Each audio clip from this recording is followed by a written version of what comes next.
नमस्कार, घटना चक्र बुक वीडियो के इस शैक्षणिक मंच पर आपका स्वागत है। हमारा उद्देश्य है ज्ञान को सरल, स्पष्ट और सुलभ रूप में आप तक पहुंचाना। आइए आरंभ करते हैं अध्ययन और सफलता की इस यात्रा को। तो चलिए बात करते हैं उत्तर प्रदेश दिवस 2026 की। एक ऐसा उत्सव जिसने पूरे प्रदेश की बहुरंगी पहचान को एक ही जगह पर समेटने की एक शानदार कोशिश की। मतलब ये सिर्फ कोई आयोजन नहीं था, बल्कि कह सकते हैं कि ये उत्तर प्रदेश की आत्मा का एक आईना था। लेकिन सवाल ये है कि क्या ये सच में मुमकिन है? क्या कोई एक अकेला उत्सव पूरे के पूरे राज्य की विशालता, उसकी विविधता और उसकी गहराई को समेट सकता है? चलिए देखते हैं कि उत्तर प्रदेश दिवस 2026 ने इस बड़ी चुनौती का सामना आखिर किया कैसे।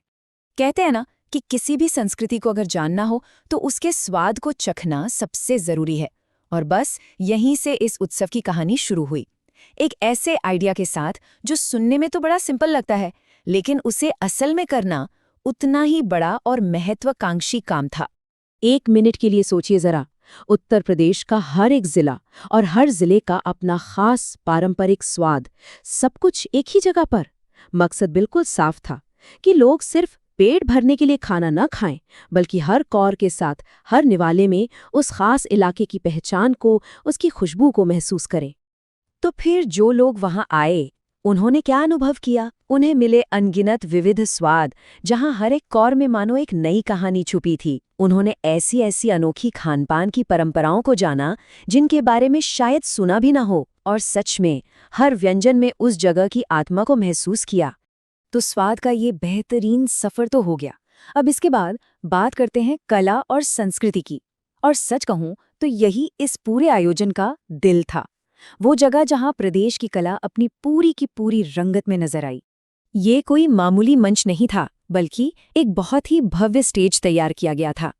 और एक और खास बात, जो संस्कृति उत्सव 2025-26 है, उसे भी उत्तर प्रदेश दिवस के साथ बड़ी खूबसूरती से जोड़ दिया गया।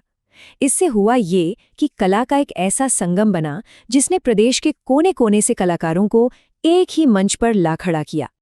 और इस पूरे सांस्कृतिक कार्यक्रम का जो मूल मंत्र था, जो थीम थी, वो थी हमारी संस्कृति, हमारी पहचान। और ये सिर्फ एक नारा नहीं था। नहीं, ये तो प्रदेश की अपनी सांस्कृतिक विरासत को पूरे सम्मान और गर्व के साथ पेश करने का एक संकल्प था। और विविधता, अरे यहां भी उसकी कोई कमी नहीं थी। आप देखिए, मंच पर लोक कला की वो जबरदस्त जीवंतता थी, तो वहीं शास्त्रीय कला की अपनी एक गहराई भी देखने को मिली। और साथ ही आज के जमाने की जो कला है, उसका नयापन भी मौजूद था। मतलब ये साफ दिखाता है कि प्रदेश की कला कितनी कितनी ज्यादा समृद्ध है। अच्छा, कोई भी उत्सव, कोई भी जश्न युवाओं के बिना तो अधूरा ही रहता है ना। तो चलिए अब बात करते हैं इस उत्सव के तीसरे और शायद सबसे अहम पहलू की, यानी युवाओं की भागीदारी। यहाँ पर सबसे बड़ी बात ये थी कि युवाओं को सिर्फ दर्शक बनाकर नहीं रखा गया, नहीं, उन्हें भागीदार बनाया गया। पूरी कोशिश की गई, ये सुनिश्चित किया गया कि प्रदेश के जो छात्र हैं, जो युवा हैं, वो इसमें बढ़ चढ़कर हिस्सा लें, ताकि ये उत्सव सिर्फ एक शो न रह जाए, बल्कि एक जीवंत, सांस लेता हुआ अनुभव बन सके। और ये किया कैसे गया? इसके लिए एक पूरी जमीनी स्तर की योजना बनाई गई। देखिए, प्रतियोगिताएं सबसे पहले ब्लॉक लेवल पर शुरू हुईं, फिर वहां से आगे बढ़कर तहसील लेवल पर और आखिर में जिला स्तर तक पहुंची। इसका फायदा ये हुआ कि हर स्तर की प्रतिभा को सामने आने का मौका मिला, और ये जुड़ाव गांव-गांव तक महसूस किया गया। तो हमने 3 पिलर्स देखे, 3 स्तंभ: स्वाद, संस्कृति और युवा। अब देखते हैं कि ये तीनों मिलकर उत्तर प्रदेश की एक पूरी मुकम्मल पहचान आखिर बनाते कैसे हैं। तो देखिए, पहला स्तंभ था स्वाद का, जिसने भोजन के जरिए हमारी क्षेत्रीय विरासत का जश्न मनाया। दूसरा स्तंभ था संस्कृति का, जिसने कला के जरिए इस राज्य की आत्मा को सबके सामने रखा। और फिर था युवा स्तंभ, जिसने आने वाली पीढ़ी को अपनी संस्कृति से जोड़ने में एक तरह का निवेश किया। जब ये तीनों चीजें एक साथ मिलती हैं, तब जाकर एक पूरी तस्वीर बनती है।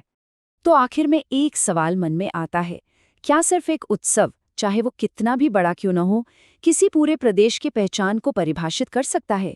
या फिर ये ऐसे उत्सव उस पहचान को फिर से खोजने, उसे सहेजने और सबसे जरूरी, उसे अगली पीढ़ियों तक पहुंचाने का एक शक्तिशाली जरिया बनते हैं?